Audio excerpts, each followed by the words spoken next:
ओम शांति। सुनते हैं 29 मार्च की मुरली का मुरली मंथन। आज की मुरली में बाबा ने सर्विस सर्विस सर्विस। बच्चे तुम यज्ञ सर्विस करेंगे तो तुम्हें बहुत खुशी होगी। बच्चे कोई सर्विसेबल बच्ची है, भले 4-5-6 बच्चे भी हैं तो भी बच्चे अगर वो सर्विसेबल है तो घर में संभालने के लिए माई रख सकते हैं और उसको सेवा में लगना चाहिए। फिर बाबा ने कहा दोनों भी सेवा में लग सकते हैं। फिर प्यारे बाबा ने कहा देखो बच्चे, प्रदर्शनी में कई बच्चे जाते हैं, कहते हैं बाबा हमने इतना सेवा किया जो हमारा गला भी बैठ गया। तो बाबा कहते हैं कि बच्चे अगर तुम्हें रोज सर्विस करते फिर गला ना बैठता, क्योंकि ये एकदम सर्विस आई है तब गला बैठा है। बाबा ने कहा आदत पड़ने से फिर थकावट नहीं होगी, इसलिए बच्चों को रूहानी सर्विस में लगना है, दिन रात बाबा की ये सेवा करनी है। फिर बाबा ने कहा तुम जिस गांव में रहते हो उस गांव में भी बच्चे सबको निमंत्रण देना है। बच्चे शमशान घाट में जाओ, मंदिरों में जाओ, सभी तरफ बच्चों को घुस जाना चाहिए। फिर उन्हें परिचय देना चाहिए कि तुम्हारा परम पिता परमात्मा से क्या संबंध है, क्या तुम्हें घर की पहचान है। तो आज बाबा ने कितना सर्विस की बातें बच्चों को समझाई। बच्चे अगर तुम्हारे अंदर कोई खामी है तो बच्चे अगर तुम बाबा की सर्विस करेंगे तो वो खामी भी निकल जाएगी। तो बाबा ने कहा जितना सर्विस करेंगे खुशी में रहेंगे, सबकी दुआएं मिलेंगी, आशीर्वाद मिलेगी। और आज बाबा ने फिर कहा कि देखो बच्चे ये जो वक्त जा रहा है, बाबा ने कहा किसका गीत है ये? बाप कहते हैं बच्चों को कि बच्चे अब बाकी थोड़ी रही, बाकी थोड़ा समय रहा है, ये वक्त जा रहा है, इसलिए अच्छा पुरुषार्थ कर लो। बच्चे वानप्रस्थियों का भी गीत है। वानप्रस्थी समझते हैं कि अब हम बूढ़ा हो गया हूँ, अब मुझे कुछ अच्छा पुरुषार्थ कर लेना चाहिए। तो बाबा ने कहा बाबा तो अब बताते हैं बेहद की बात कि सारी दुनिया की वानप्रस्थ अवस्था है, अब घर जाना है, इसलिए बच्चों को पूरा पुरुषार्थ करना है।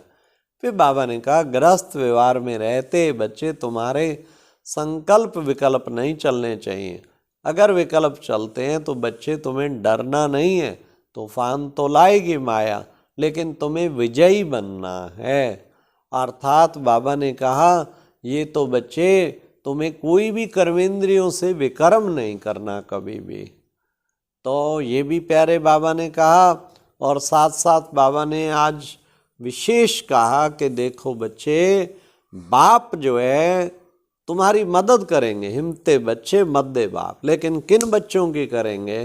रात को जो बाबा की याद में सोएंगे तो सुबह बाबा खटिया हिला देंगे। हिम्मते बच्चे मत दे बाप। बच्चे हिम्मत जो करेगा ना उसी को बाबा की ये मदद मिलेगी, हिम्मत जरूरी है। फिर बाबा ने कहा देखो बच्चे बाबा मम्मा बाबा देखो कितना पुरुषार्थ करते हैं, तुम बच्चे भी मम्मा बाबा को फॉलो करो। जैसे मम्मा बाबा ने पढ़ाई करके उच्च पद पाया, ऐसे तुम बच्चे भी मम्मा बाबा की तरह पढ़ाई पढ़ के उच्च पद पाओ। फिर बाबा ने कहा देखो बच्चे रात को जागो, विचार सागर मंथन करो, तभी तो उच्च पद मिलेगा ना। जितना रात को जागेंगे, विचार सागर मंथन करेंगे तो उच्च पद स्वतः ही बनता जाएगा। हाँ, फिर बाबा ने कहा देखो बच्चे सच्ची दिल की तपस्या जो है ना वो बहुत जरूरी है। सच्ची दिल की तपस्या द्वारा ही तुम फिर अधिकारी बन जाएंगे, अधिकारी भाव, सर्व का संतुष्टता का सर्टिफिकेट प्राप्त करने वाले अधिकारी भाव।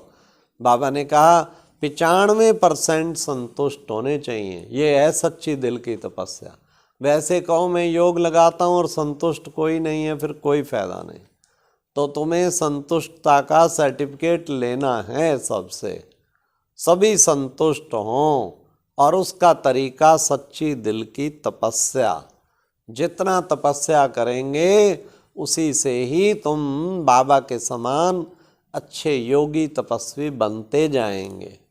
तो ये प्यारे बाबा ने आज हम बच्चों को कहा, तो सारा दिन ध्यान रखना है। बाबा ने कहा तुम मुझे याद करेंगे तो मेरे परम धाम में आ जाएंगे। तो सर्विस और बाबा की याद और पढ़ाई पे अटेंशन, ये प्यारे बाबा ने हमें अटेंशन खिंचाया। तो जितना सर्विस करें अच्छा, आज तन मन धन में बाबा की सेवा में अर्पण करने का प्लान बनाना चाहिए। अच्छा, ओम शांति। ये था आज का मुरली मंथन।